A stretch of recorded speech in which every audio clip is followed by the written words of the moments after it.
Hi, my name's Paul Eastwood, and I'm going to give you a little bonus lecture today on the myths and facts of burning fat. It's a bit of a bonus lecture in conjunction with the how to lose fat, the real facts, because even though I had 3 lectures specifically on certain areas, there is still some more information left over. And if you haven't seen those lectures yet, let's just mention number 1. By far the most important concept for you to know when it comes to burning fat as a fuel source is to know how your body works. Okay? I'm not going to stand up here and talk about how my body works and tell you that you should do that. I'm not even going to tell you about how my clients' bodies works, because they're not you. Okay? So you know that any advice that's coming from me is obviously very, very good. And I'm not trying to sell you a fat loss supplement or something that we all take that makes us look great and beautiful. Because they only have a limited, if any, benefits at all, because your body works completely different to mine, which works completely different to someone else's, and they're just going to give you the same amount, whether you're a man or a woman, okay, of any age or size or whatever. So you know, please don't waste your money on those things. Actually have something that's measured and based on you. Okay, my metabolic typing questionnaire is about 75 to 80 questions long. It's the longest one that I know, it's the most thorough, and it goes through all the systems that work within the body that I've been teaching you about. Okay, and it measures them, rather than some other fancy thing that obviously doesn't work very well. First thing I'd like to just mention, if you've been listening to the other lectures, is health first, has surely come through. I haven't said it specifically, but I'd like to do that now. If you get this right, okay, then everything is a lot easier. Health comes first, because if you eat 3 to 5 times a day, that's surely more times than you work out. So you can either just work out and train hard by just I don't care what I'm going to eat, I'm just going to throw anything in my mouth, and then I'm just going to be active and burn it off. Well, that's always going to be very difficult for you, and at best you're probably going to maintain. And if you're probably really honest with yourself, you're probably slowly getting worse. And I'll tell you why that is. If you have a look on this side of the board, on the fitness section, I've put in brackets, what is your blood full of? Okay? So if you're just not paying attention to what nutrients you really need, and you're just exercising, then every time you work out or you're active, and your internal organs, which give up about 8/10 of the blood supply, by the way, to the working muscles, what did they just give up? Did they give up a really good blood flow, which was full of the right nutrients that the body can use, or was it full of something that wouldn't allow it to work very well at all?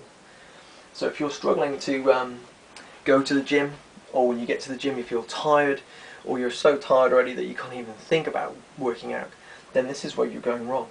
Okay?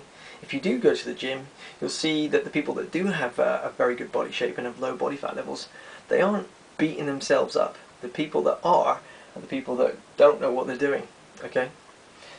The healthy people in the gym, like my clients and me, that's as near as I'll go to as a reference, I never work out too hard. I want to make sure that my stress levels are pretty low in the gym, so that I don't increase too much stress hormone release. Stress is working out is a stress, by the way, so there is some, but I want to limit that. Okay, so I'm always trying to get my fat burning system to kick in. So when I've got the right nutrients in my body, there's no digestive stress, there's no elimination stress, okay, there's no food toxic stress, there's no constipation or dehydration stress, there's none of these internal factors going on. So please do yourself a big favor. You eat a lot more times than you train. Get the health thing right first. It'll make going to the gym a lot easier, and you'll feel like going to the gym too. Okay. Number 3, food in versus exercise out. It's a little bit similar to the first one, but I wanted to touch on the fact that when you actually take food in and you convert it into chemical energy, there are a lot of processes that go on, and a lot of time to do those processes. So you actually use energy when you're breaking down food. Okay, that is what the word metabolism stands for, breaking down. And you hear about metabolic rates and metabolism all the time. Okay, well, you have one too. So when you do eat and you eat the right food, it will boost your metabolism. Okay, So you use, so don't be afraid to eat, especially if you've had your metabolic type done. You'll obviously know what food that you need, and you won't eat too much of it anyway, because you'll chemically switch off your appetite instead of just mechanically trying to stretch the stomach out. So expensive food can be expensive to eat. So it is a good nutritionist will never tell you to stop. Okay, a poor one will just tell you to limit it, because they won't really know what else your body needs apart from less calories. So if someone is just trying to get you on less calories, be very wary of their information and advice. Exercise out. Okay, when you exercise, it isn't all about expending energy. You actually release energy into the bloodstream. Okay, you're catabolic during a workout, so you break down what's in your body. So hopefully, if it's a good workout, you'll have taken some energy from fat as well. So what have you stored in the body? Okay, because that's what you're going to use when you're exercising. You're certainly not eating at that time. So again, if you've got this health and the right vitality and nutrition in the body first, then exercise is a lot easier. It's also a lot more effective as well. Which brings me onto point 4, synergy. Okay, when you have the correct nutrients in your body, and the body can work very, very well. It can work very hard because it can pull on the right reserves. There's low stress, there's low toxin levels. It has a great ability to rise, okay, or be activated. There's a lot of reserves left.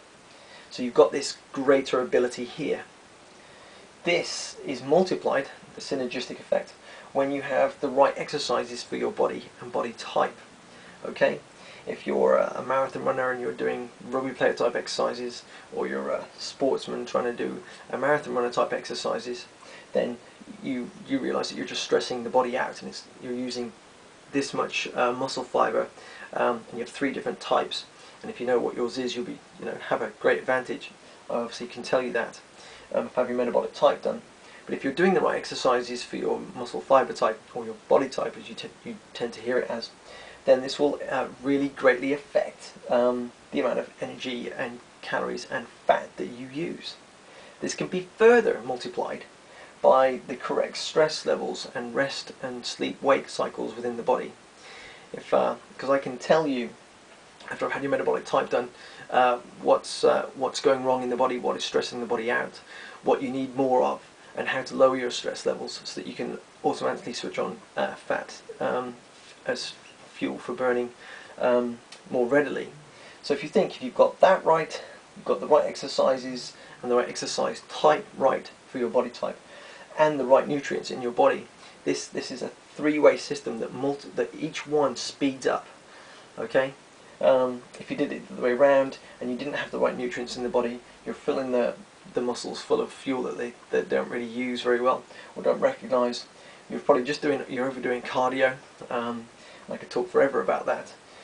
Or you're doing the wrong exercises, so you're just doing the same ones all the time, which become easier. And you're probably not aware of all the stresses going on in your body, or you're ignoring some of them because that's what people do. So you can either work very well with your body, or you can work against it. Okay, having this done corrects all of this.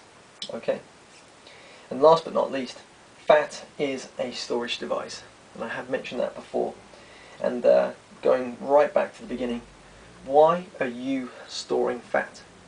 Okay, and think about that for a second, because you read magazines and you look at TV or you go on the internet, and you're always looking at why other people have lost fat instead of really why you have, okay, or why you're not.